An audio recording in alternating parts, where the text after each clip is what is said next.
Toilet পেপারের আবিষ্কারের ইতিহাস চীনের সাথে সম্পর্কিত। প্রাচীন চীনে টাং রাজবংশের 618-907 খ্রিস্টাব্দ সময়কালে টয়লেট পেপার প্রথম ব্যবহৃত হয়েছিল। এর প্রথম উল্লেখ পাওয়া যায় 851 খ্রিস্টাব্দে, যখন একজন মুসলিম পর্যটক চীনে ভ্রমণ করে এই বিশেষ ব্যবহারের কথা লেখেন। তবে টয়লেট পেপার শুধুমাত্র রাজা বা অভিজাত শ্রেণীর জন্য নির্ধারিত ছিল, এমন কোনো নির্দিষ্ট প্রমাণ নেই। এই বিষয়টি চীনের কিছু অঞ্চলের একটি প্রাচীন প্রথার সাথে সম্পর্কিত।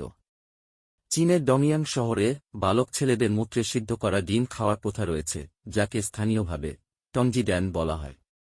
এই প্রথাটি বিশেষত বসন্তকালে পালিত হয় এবং বিশ্বাস করা হয় যে এটি স্বাস্থ্যকর ও শক্তি বৃদ্ধিকারী। ডিম সিদ্ধ করার জন্য মূলত বালক ছেলেদের, যাদের বয়স 10 বছরের নিচে, মূত্র ব্যবহার করা হয়। বেইজিংয়ের বায়ু দূষণ নিয়ে যে ধারণাটি রয়েছে তা হল, বেইজিংয়ের বাতাস এতটাই দূষিত যে একদিন শ্বাসপ্রশ্বাস নেওয়ার ফলে একজন ব্যক্তির স্বাস্থ্যে যে ক্ষতি হয় তা এক প্যাকেট সিগারেট খাওয়ার সমান। যদিও এই দাবিটি অনেকটাই চমকপ্রদ, এটি কতটা বৈজ্ঞানিকভাবে সঠিক তা যাচাই করা প্রয়োজন। বেইজিংয়ে ট্রাফিক জ্যাম একটি বড় সমস্যা এবং এটি শহরের অর্থনীতির উপর বিরাট প্রভাব ফেলে। ট্রাফিক জ্যামের কারণে সৃষ্ট ক্ষতির অর্থমূল্য পরিমাপ করা হয় বিভিন্ন উপায়ে, যেমন জ্বালানি খরচ, সময় অপচয়, পরিবেশ দূষণ এবং উৎপাদনশীলতার ক্ষতি। চীনে গর্ভপাতের উচ্চ হার নিয়ে উদ্বেগ প্রকাশ করা হয় এবং এটি একটি গুরুত্বপূর্ণ সামাজিক ও স্বাস্থ্যগত সমস্যা।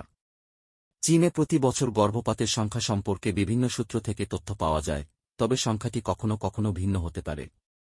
চীনে গর্ভপাতের সংখ্যা। চীনের স্বাস্থ্য মন্ত্রণালয় এবং বিভিন্ন গবেষণা প্রতিষ্ঠানের তথ্য অনুযায়ী, চীনে প্রতি বছর গর্ভপাতের সংখ্যা প্রায় 1.013 মিলিয়ন, 1 কোটি থেকে 1.30 লাখ হতে পারে। এই সংখ্যা বিশ্বব্যাপী গর্ভপাতের উচ্চ হারগুলোর মধ্যে অন্যতম।